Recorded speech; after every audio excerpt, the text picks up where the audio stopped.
ইন্নাল্লাহা ইউহিব্বুল মুতাওয়াক্কিলিন।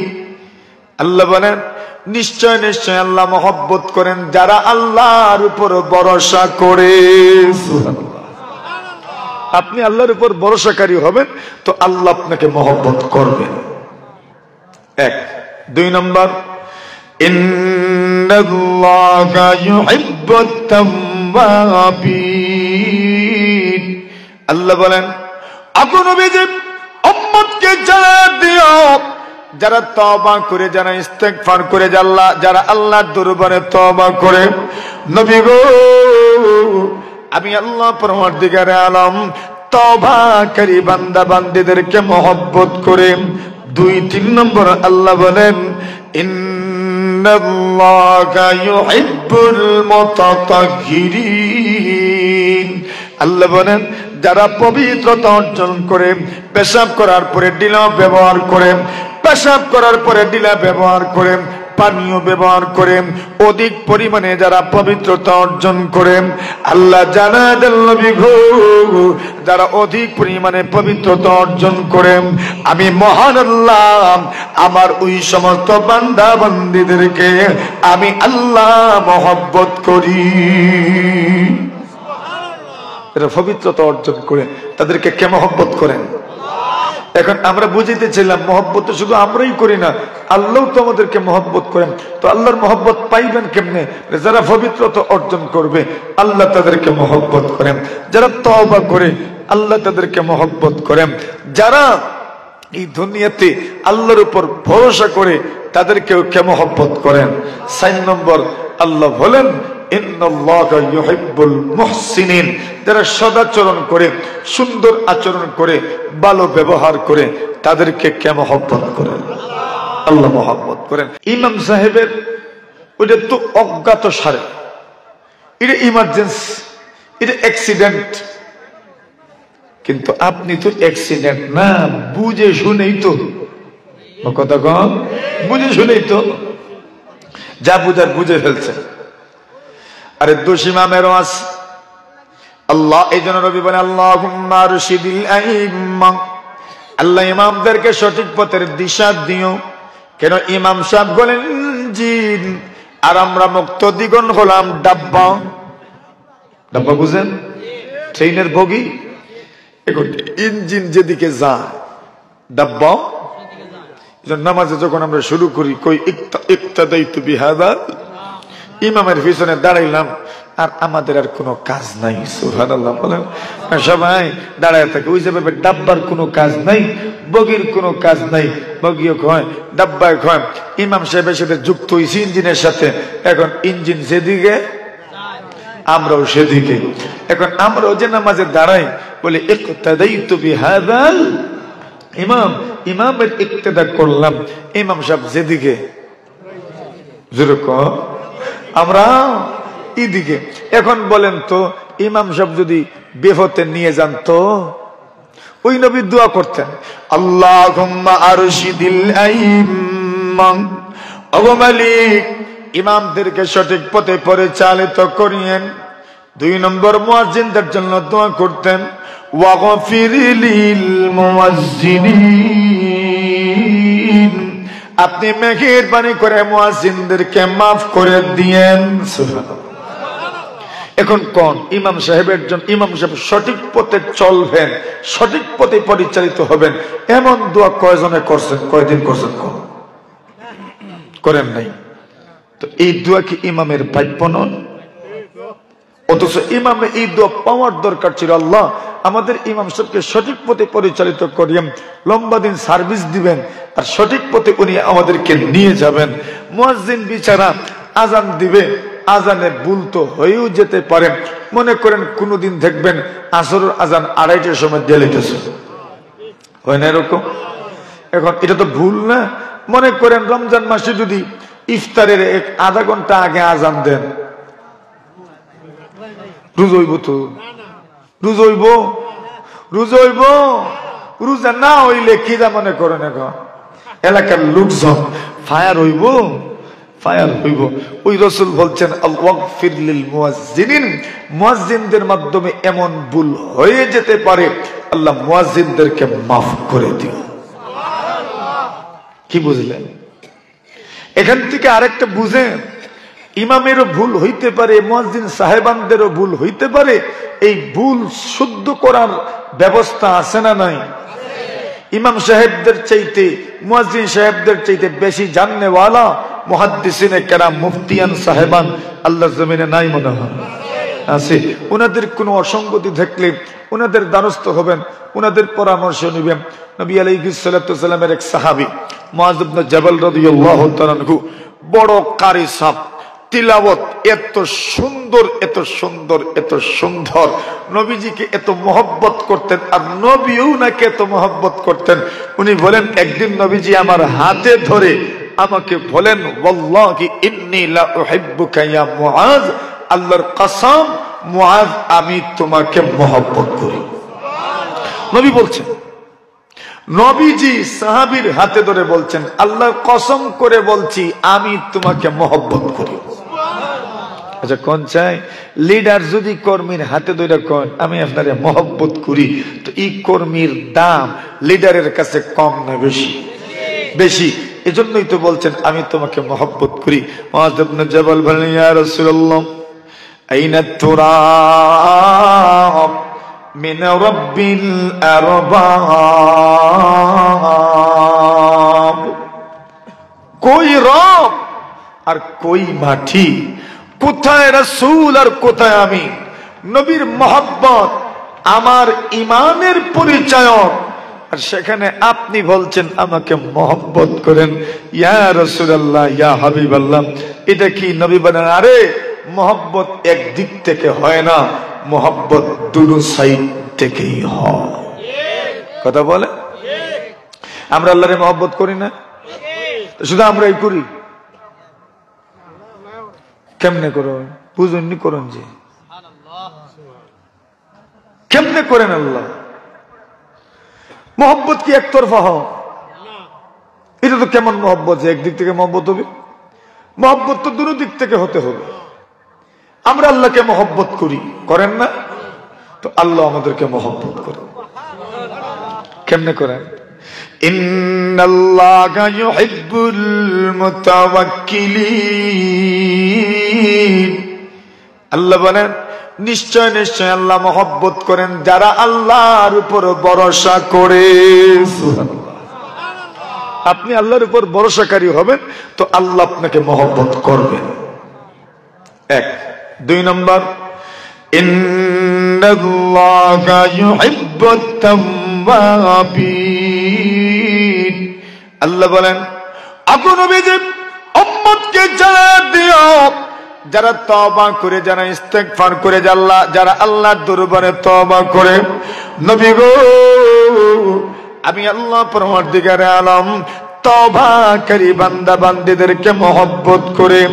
দুই তিন নম্বর আল্লাহ বলেন ইন্নাল্লাহা ইউহিব্বুল মুতাতাহহিরিন, আল্লাহ বলেন যারা পবিত্রতা অর্জন করে, পেশাব করার পরে ডিলা ব্যবহার করে, পেশাব করার পরে ডিলা ব্যবহার করে, পানীয় ব্যবহার করে, অধিক পরিমাণে যারা পবিত্রতা অর্জন করে, আল্লাহ জানালেন নবী গো যারা অধিক পরিমাণে পবিত্রতা অর্জন করে, আমি মহান আল্লাহ আমার ওই সমস্ত বান্দা বান্দীদেরকে আমি আল্লাহ মহব্বত করি।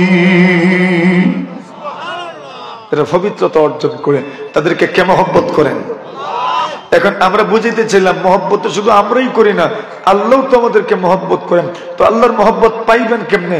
যারা পবিত্রতা অর্জন করবে আল্লাহ তাদেরকে মহব্বত করেন, যারা তওবা করে আল্লাহ তাদেরকে মহব্বত করেন, যারা এই দুনিয়াতে আল্লাহর উপর ভরসা করে তাদেরকেও কে মহব্বত করেন। ৪ নম্বর আল্লাহ বলেন ইন্নাল্লাহা ইউহিব্বুল মুহসিনিন, যারা সদাচরণ করে, সুন্দর আচরণ করে, ভালো ব্যবহার করে তাদেরকে কে মহব্বত করেন? আল্লাহ মহব্বত করেন। তাহলে কি বুঝলাম? যে আল্লাহ মহব্বত করেন। এখন যে কথা বলছিলাম, মুআয ইবনে জাবাল রাদিয়াল্লাহু তাআলা হাতে ধরে রাসূলুল্লাহ বললেন, ও মুআয ইন্নী লা উহিব্বুকা ইয়া মুআয, ওরে মুআয আমি তোমাকে মহব্বত করি। নবী বলেন তোমাকে আমি মহব্বত করি। আচ্ছা যাক কথা আর বাড়াচ্ছি না। মুআয ইবনে জাবাল মসজিদের ইমাম সাহেব ছিলেন। এখন ইমাম সাহেব ইশার নামাজে সূরা বাকারা, সূরা আলে ইমরান এখন পড়েন, নামাজ যান পারবে? সূরা বাকারা, সূরা আলে ইমরান, এত লম্বা কেরাত। একদিন, 2 দিন, 3 দিন যেতে যেতে ইমাম সাহেবের বিরুদ্ধে অভিযোগ। আমরা দেশে একটু লম্বা হইলে ইমাম সাহেবের বিরুদ্ধে অভিযোগ। অভিযোগ আতাও ভালো জায়গায় ন, এমন জায়গায় অভিযোগ যেখানে অভিযোগ দিয়ে কোনো লাভ নাই। অভিযোগ তো দিবেন জাননেওয়ালা মানুষের কাছে না, অভিযোগ দিবেন উনি সমাধান করবেন। উনাকে বলবেন একটু ইমাম সাহেবকে কয়া দিয়েন, তবেই না সমাধান হবে। আল্লাহর নবীর সাহাবাগণ নবীর খেদমতে হাজির, ইয়া রাসূলুল্লাহ এমন ইমাম দিলেন যে ইমাম এত লম্বা লম্বা কেরাত পড়েন, ওগো নবীজি মসজিদে মনে হয় আমাদের আর যাওয়া হবে না। এত লম্বা কেরাত, এত সময় নামাজে থাকি, আমাদের পক্ষে সম্ভব হয় না। আমাদের কেউ তো অসুস্থ, কেউ তো আমাদের বয়স্ক মানুষ, কেউ তো বা তার প্রয়োজন আছে, জরুরত আছে। আল্লাহর নবীজি গো আপনার কাছে বলে গেলাম ইমাম সাহেব অমুক। নবী ইমাম দিছেন, এখন বিদায় করতেন কেমনে? নবীজিকে গিয়ে বলছেন ইয়া রাসূলুল্লাহ ইমাম সাহেব বিষয়টা সমাধান করে দেন। নবী বলেন যাও নিয়ে আসো মুআয। ইমাম সাহেবকে বলতেন কি খবর? আফাত্তানুন আনতা ইয়া মুআয, ও মুআয তুমি কি মানুষকে নামাজ থেকে দূরে রাখবে? সুবহানাল্লাহ, আপনি ওই কথা বলতে পারবেন না। ওই কথা বলার মতো মানুষ আছে, ইমামেরও বড় আছেন, মুয়াজ্জিনেরও বড় আছেন। উনাকে গিয়ে অভিযোগ দেন, উনাকে গিয়ে বলেন, উনি সমাধান করবেন, উনি দেখে নিয়ে সমাধান করতে পারবেন। আপনি করতে যাবেন, যা বলার নয় তাও বলে দিবেন। উনি যা বুঝাইব এটা বুঝবেনও না, এলাকায় আরো সমস্যা ধরব। তো কেমনে বুঝবেন? বলে ওনার চাইতে যোগ্যতা সম্পন্ন বা এলাকার লোকজন মানে এমন মানুষের ধারস্থ হন আর বলেন আপনি একটা সমাধান দেন। নবী ডাকনা বলেন আসো। আফাত্তানুন আনতা ইয়া মুআয, এরে মুআয তুমি কি ফিতনা সৃষ্টি করবা? লোকদেরকে জামাত থেকে তুমি দূরে রাখবা, মসজিদ থেকে দূরে করে দিবা। বলে কি ইয়া রাসূলুল্লাহ এত লম্বা নামাজ কেন পড়ো? নবীজি বলেন যখন তুমি ইমামত করবে তখন তুমি হালকা নামাজ পড়াও। সুবহানাল্লাহ, ফালইউখাফফিফ, হালকা নামাজ পড়াও।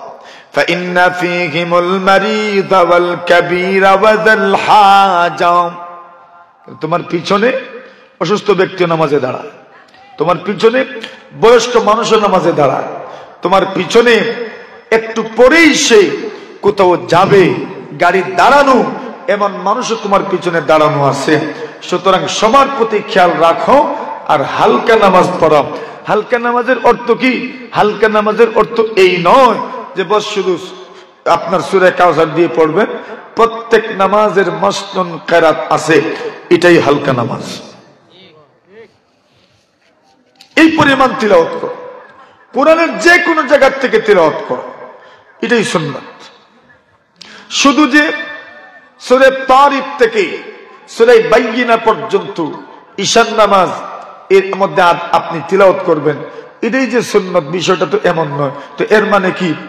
তিওয়ালে মুফাসসাল, আওসাতে মুফাসসাল, কিসারে মুফাসসাল শুরু হইতে হয় সূরা হুজুরাত থেকে অথবা সূরা কাফ থেকে। বাকি 25 পারা নামাজে তিলাওয়াত করতেন না, এটা ছেড়ে দিতেন। এর মানে কি? তো এর অর্থ হলো যে যেই নামাজে যেই পরিমাণ তিলাওয়াত করার কথা বর্ণিত আছে এই পরিমাণ কোরআনের অন্য পারা থেকে তিলাওয়াত করলেও সুন্নাত আদায় হবে। পরিমাণ এতটুকু, পরিমাণ এতটুকু। কারা রাসূলুল্লাহ সাল্লাল্লাহু আলাইহি ওয়াসাল্লাম ফিল মাগরিবি বিতুর, নবীজি মাগরিবের নামাজে সূরা তুর তিলাওয়াত করেছেন। সুবহানাল্লাহ, সূরা তুর থেকে তিলাওয়াত করেছেন। সূরা তুর, ওয়া তুর ও কিতাব 27 নম্বর পারা না 28 নম্বর, 27 নম্বর পারা না 27 নম্বর পারা। মাগরিবের নামাজে আমরা পড়ি সূরা জিলজাল থেকে একবারে সূরা নাস পর্যন্ত। তো কারা ফিল মাগরিবি বিতুর মানে কি? বলে এই পরিমাণ সূরা তুর থেকে তিলাওয়াত করেছে।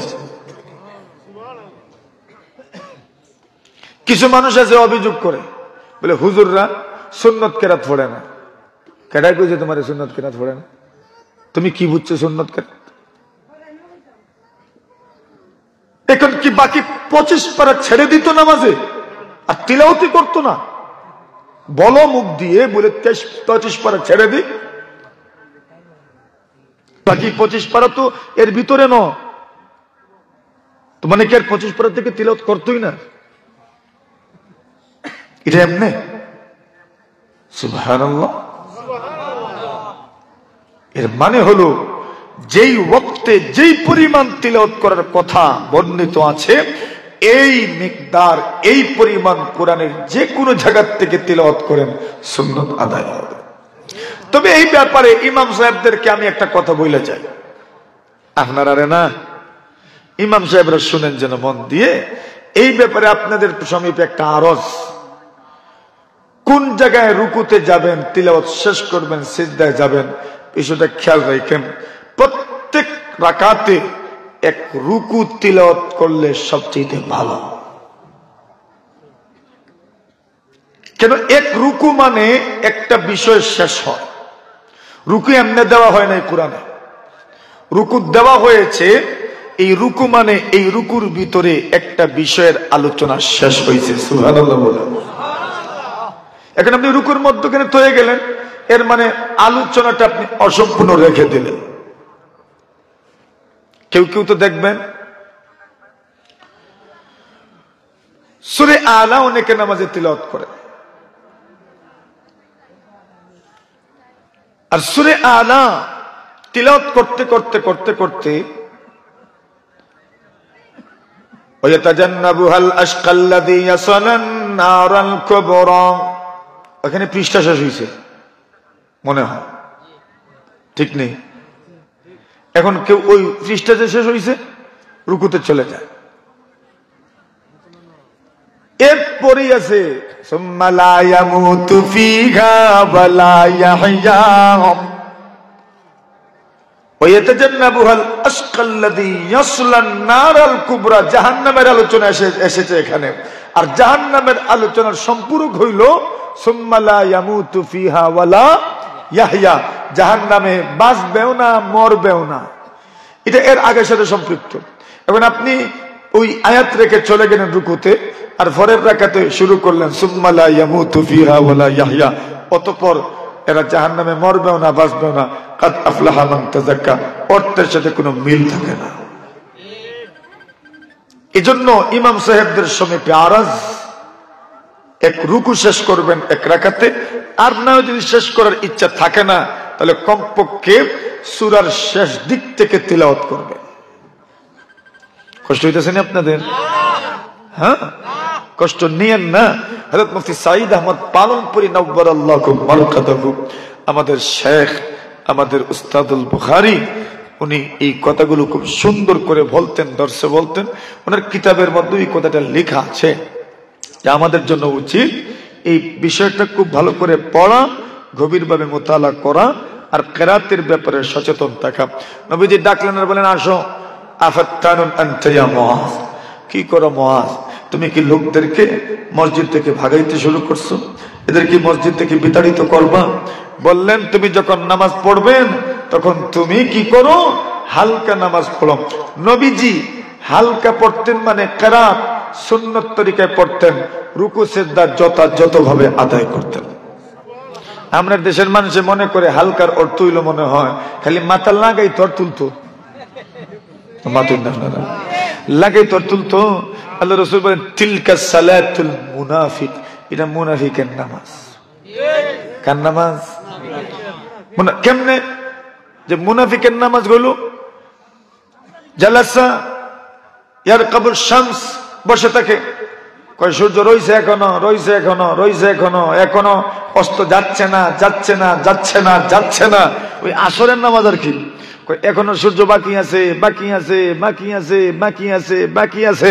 রাসূল বলেন হাত্তা ইযা ফারদাতিশ শামস, সূর্য যখন হলুদ বর্ণ ধারণ করে, নবী বলেন ফানাকারা আরবা, সিজদা করে না, মুরগের মতো কয়েকটা টুকর কয়নি আপনাদের দেশে? আমাদের দেশে টুকর কয়। নবী বলেন ফানাকারা আরবা, এরপরে মুরগের মতো কয়েকটা কি দেয়? টুকর দেয়। আমরা কত মানুষের সিজদা মুরগের ঠুকর,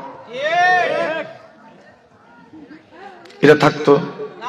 কত মানুষ আছে দুই সিজদার মধ্যখানে বসবে, এটা তাদিল আর কাম, এটা নামাজে ওয়াজিব, এটা আদায় করতে হবে আপনাকে। দুই সিজদার মধ্যখানে সোজা হয়ে বসতে হবে। কত মানুষ আছে শুধু বইব, আল্লাহর বান্দার সিজদা থেকে উঠে আর নামে, আছে না নাই? কাওমা, রুকুত থেকে উঠে সিজদা যাওয়ার আগে সোজা হয়ে দাঁড়ানো ওয়াজিব। কত মানুষ সোজা হয় না, রুকুত থেকে খালি এমনি ইশারা করে আর আবার ভরে যায়, আছে না? এক সাহাবী, কষ্ট হইতেছে আপনাদের, এক সাহাবী নামাজ পড়তেছেন, নবীজি বসা, আর ওই সময় লোকটা মসজিদে ঢুকেছেন আর ঢুকে নামাজ শুরু করছেন। নামাজ যখন শেষ হলো, ফাসাল্লামা আলান নবী সাল্লাল্লাহু আলাইহি ওয়াসাল্লাম, নবীজির কাছে গেলেন, নবীজিকে সালাম দিলেন। আল্লাহ নবীজি সালামের জবাব দিলেন, সাহাবায়ে সালামের জবাব নিয়ে বলেন ইরজি ফাসাল্লি ফা ইন্নাকা লাম তুসাল্লি, যাও নামাজ পড়ে আসো, তোমার নামাজ হয় নাই। উনি গেলেন, নামাজ পড়লেন, আবার আসলেন, সালাম দিলেন, ফাসাল্লামা আলাইহি, আল্লাহ নবীজি সালামের জবাব দিলেন আর বললেন ইরজি ফাসাল্লি ফা ইন্নাকা লাম তুসাল্লি, যাও নামাজ পড়ো, তুমি নামাজ পড়ো নাই। উনি গেলেন, আবার নামাজ পড়লেন। আল্লাহর হাবিব বললেন আবার যাও নামাজ পড়ো, তোমার নামাজ পড়া হয় নাই। সাহাবী বুঝে নিলেন আমি যতবারই পড়ি না কেন এইভাবেই তো পড়বো, তাহলে আমি এইভাবে পড়বো যতবার নবী বলবেন হয় নাই। নবী বলেন যাও তুমি নামাজ পড়ে আসো, তুমি নামাজ পড়ো নাই। সাহাবী আকলমান ছিলেন, বুদ্ধিমান ছিলেন, হুঁশিয়ার ছিলেন, চালাক ছিলেন। আল্লাহর নবীজিকে বলেন ইয়া রাসূলুল্লাহ, এর চাইতে সুন্দর ভাবে নামাজ পড়তে পারি না গো, আপনি আমাকে নামাজটা শিখা দিন। নবী শিখাইলেন। বলেন বুকে হাত দিয়া কয়দিন আলেমদেরকে বলছেন নামাজটা শিখান আমরা রে? ইমাম সাহেবকে কয়দিন বলছেন, মুয়াজ্জিন সাহেবকে কয়দিন বলছেন নামাজটা শিখান আমরা রে? শিকার তো দরকার। এখানে লজ্জার কি আছে বলেন? তাবলীগের মেহনতেও যাইবেন না, ইমাম সাহেবের কাছ থেকেও শিখবেন না, তো করবেনটা কি বলেন? শিকার তো দরকার। নবীজি বলেন মুআজ খেয়াল রেখো পিছনে কারা আছে। সুবহানাল্লাহ। ইমাম সাহেবের প্রতি নির্দেশনা। তো এখন কি ইমামরে বিদায় দিলেইছেন না শাসাইছেন? কে? আমি না বড় মানুষ? নবীজি। তো যেখানে যে থাকবেন বড়, উনি ওনার কাছে বলবেন, উনি বলবেন ওনাকে, সুন্দর করে বলবেন। এরপরেও যদি সমাধান হয় না তাহলে তার সিদ্ধান্ত নিবেন। কথা বুঝেন নাই? কিন্তু সমাধানের আগে সমাধান করার মতো ব্যক্তির ধারস্থ হওয়া দরকার। এক সাহাবী ছিলেন, প্রত্যেক রাকাতে সূরা ইখলাস, সুবহানাল্লাহ, প্রত্যেক রাকাতে সূরা ইখলাস। এই জাতি ইমাম রাখবা, যে ইমাম প্রত্যেক রাকাতে কুল হুয়াল্লাহু সূরা তিলাওয়াত করে, এই জাতি ইমাম রাখবেন নি? নবীর সাহাবায়ে কেরাম কত করে বুঝাইল, ও ভাই সাহেব সব রাকাতে সূরা ইখলাস কেন তিলাওয়াত করো, একটু পরিবর্তন করো না কেন? উনি বলেন সূরা ইখলাস পড়বই আমি। সুবহানাল্লাহ। ওনার মনে মনে ইমাম বানাইছেন আমার রাসূলুল্লাহ, আমার ইমামতে খাইতে কে? কথা ঠিক না? কেউ আমার ইমামত নট করতে পারবেন না। সাহাবায়ে কেরাম গেলেন নবীর কাছে, বলেন ইয়া রাসূলুল্লাহ, ইমাম সাহেব দিছেন সব ঠিক আছে, কিন্তু সব রাকাতে সূরা ইখলাস। আল্লাহ বাঁচাইছে, এখন আমরা দেশের মানুষের কুল ওয়াল্লাহ হুজুর নাম লাগাইছে না? বলেন দেখে আনো। ইমাম সাহেব আসলেন, বলেন কি খবর? সব রাকাতে বুঝি সূরা ইখলাস তিলাওয়াত করো? বলেন জি ইয়া রাসূলুল্লাহ। সুবহানাল্লাহ। স্বীকার। নবী বলেন কেন? তোমার সাথীরা, সঙ্গীরা, তোমার মুক্তদিরা, তোমার মুরব্বীরা, তোমার বন্ধুরা, তোমার সমবয়সীরা, তুমি যাদের সাথে চলো তারা তোমাকে কত পরামর্শ দেয় পরিবর্তন করার জন্য, কিন্তু তুমি পরিবর্তন কেন করো না? আল্লাহর নবীর সাহাবী বলেন, আল্লাহর নবীজি গো, ওই সূরার সাথে আমার মহব্বত হয়ে গেছে। আল্লাহর নবী বলেন, তবে আমি তোমাকে পরামর্শ দিব না পরিবর্তন করার জন্য, আমি তোমাকে পরামর্শ দিচ্ছি ওই সূরাই তুমি তিলাওয়াত করো। সুসংবাদ শোনো, সুসংবাদ শোনো, হুব্বুকা ইয়াহা আদখালাকাল জান্নাহ, এই সূরার মহব্বত তোমাকে আল্লাহর জান্নাতের মেহমান বানায়া দিবে। এক ছোট্ট সূরা। এজন্য আসেন যে কথা বলছিলাম, আল্লাহ নবী দোয়া করতেন, আল্লাহুম্মা আরশিদিল আইম্মা ওয়াগফির লিল মুয়াজ্জিনিন। নবী বলেন আল ইমামু দাবিনুন ওয়াল মুয়াজ্জিনু মু'তামান। আল্লাহ নবী বলেন ইমাম আমাদের নামাজের জামিনদার। সুবহানাল্লাহ। ওয়াল মুয়াজ্জিনু মু'তামানুন, মুয়াজ্জিন ভরসার পাত্র, মুয়াজ্জিন আমাদের উপদেষ্টা। সুবহানাল্লাহ বলেন।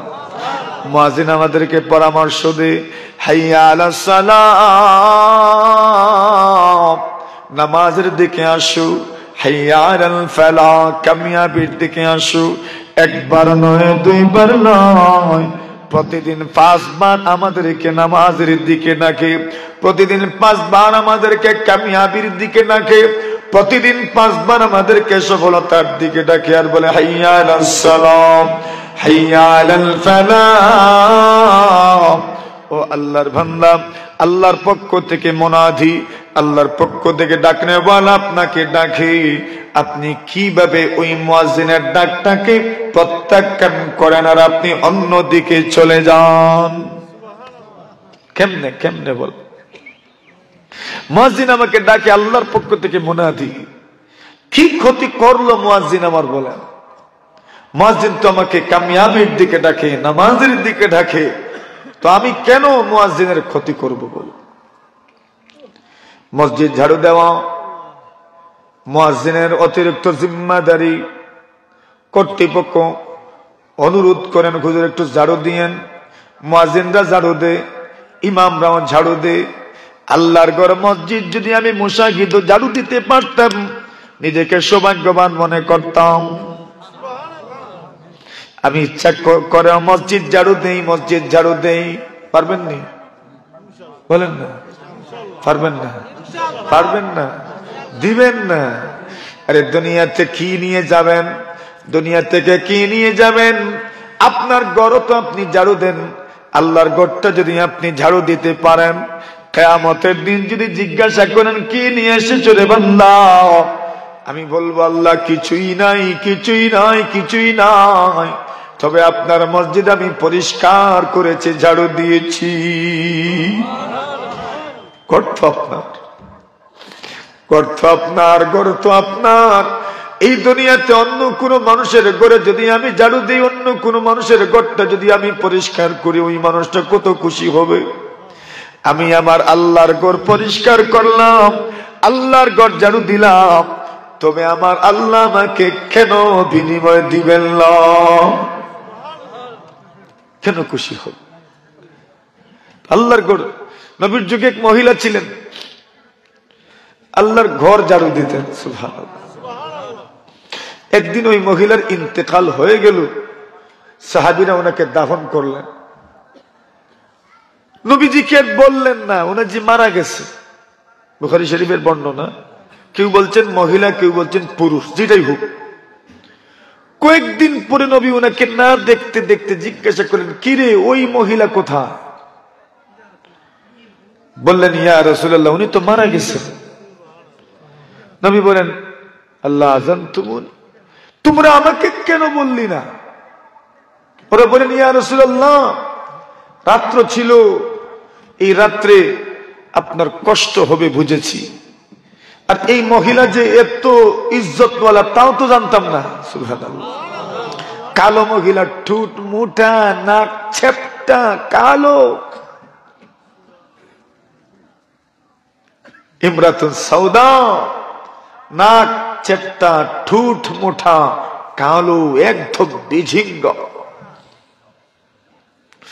নবী বলেন, আরে তোমরা তার সুরত দেখে কেমনে বুঝলে তার মর্যাদা নাই? দুল্লুনি আলা কবরিহা, তার কবর কোথায় আমাকে দেখাও। কবর দেখানো হলো, ফাসাল্লা আলাইহা, নবী সেখানে গেলেন আর জিয়ারত করলেন আর দোয়া করলেন। কি আমল ছিল! ঝাড়ু দিত মসজিদ। আল্লাহর ঘর মসজিদে ঝাড়ু দিতে পারেন, সৌভাগ্য অর্জন করেন, নিজেকে সৌভাগ্যবান মনে করবেন। তো এটা বুঝতাম তো বেশি আমরা ইমাম সাহেব যারা, আমরা ইমাম সাহেবদের দ্বীনি জ্ঞান বেশি, কথা বলেন। মুয়াজ্জিন যারা আমরা বুঝতাম, মুতল্লি যারা আমরা বুঝতাম, সেক্রেটারি যারা আমরা বুঝতাম, আমরাই তো বেশি করতাম। বাকি সব যে বুঝবে এমন তো না, তাদেরকে বোঝানোর দরকার। পারলে ঝাড়ু দো, পারলে ঝাড়ু দো। এইভাবে যদি আমি যদি ঝাড়ু হাতে নেই, আচ্ছা বলেন তো আরেকজন কি আমার দেখে দেখে ঝাড়ু হাতে নিব না? মুতল্লি হিসাবে যদি ঝাড়ু হাতে নেন, ওনার দেখে দেখে কি আরেকজন ঝাড়ু হাতে নিব না? এইভাবেই তো একটা সমাজ তো গড়ে যাবেন আপনি। একটা প্রজন্ম তো গড়ে যাওয়ার দরকার, যে প্রজন্ম আল্লাহর ঘর মসজিদের খেদমত করে তৃপ্তি অনুভব করে। এমন প্রজন্ম গড়ার দরকার না, এমন প্রজন্ম তো গড়ার দরকার। পারবেননি? ওই প্রজন্ম গড়বে কেমনে? আপনার মেহনতে, আমার মেহনতে, সবার মেহনত। যে মানুষগুলো মসজিদে যায়, কত মানুষ আছে সপ্তাহে একদিন যায় মনে করে, অথবা কেউ আছে, খুব ভালো করে কথাটা বুঝছেন আমার, কেউ আছে যে কোনো একটা ওয়াক্তে মসজিদে গেছে, দেখবেন একদল ফাঁসক্তর মুসল্লি আছে, এরার কাজই হইল গীবত করা। ওই লোকটা সপ্তাহে একদিন গেল মসজিদে, এরা সমালোচনা শুরু করে, বেটা সারা বছর খোঁজ নেই আইসো কাজকে, এমন ভাবে কথা কয়।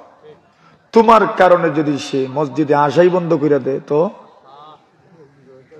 যদি পরের দিন বলে দেখ কি যাইতে মসজিদে, এখানে গেলে ওই অমুক আছে আর অমুক আছে অমুক আছে, এর আর মুখে দিয়ে ছাওয়া যায় না। এমন এমন ঠেঙ্গা ঠেঙ্গা কথা কয়, আসেনি এমন মানুষ? তুমি কি মানুষকে মসজিদে নিয়ে আসছো না দূরে সরাচ্ছ? দূরে সরাচ্ছ। তোমার পাঁচ ওয়াক্ত নামাজ তোমাকে এটাই বলছে মানুষকে দূরে সরো? শুধু গাছতে দিন ইস্তেকবাল না, পুরা বছর ইস্তেকবাল হইতো? পুরা বছর, পুরা বছর যে আসুক, যেই ওয়াক্তে আসুক, তাকে ইস্তেকবাল করবেন। আসো, আলহামদুলিল্লাহ, কত সুন্দর লাগছে রে বো, কালকে ভাইও আইতো না? আর তুমি যদি কও আজকে বছর হয় না, আজকে আইব নি, আর যখন বলবেন আসো, মাশাআল্লাহ কত সুন্দর লাগছে, কত ভালো লাগছে, মাশাআল্লাহ আসো, আইসো, সুন্দর লাগে, ভালো লাগে, এইভাবে যদি সবার আচরণ হয়ে যায়, পুরা এলাকা মুসল্লি নামাজি হয়ে যাবে। পারবেননি? কথা বাড়াবো না, মেহমান আসবেন, বয়ান করবেন। সর্বশেষ কথা, এই প্রতিষ্ঠানের 59 বছর। কত বছর? 59 বছর। ছাতা তো দিছেন। যদি কেউ থেকে থাকেন যে হুজুর আমার মনে চাচ্ছে 500 টাকা আল্লাহ নবীর ঘরে দিতাম, 1 মণ ধান দিতাম,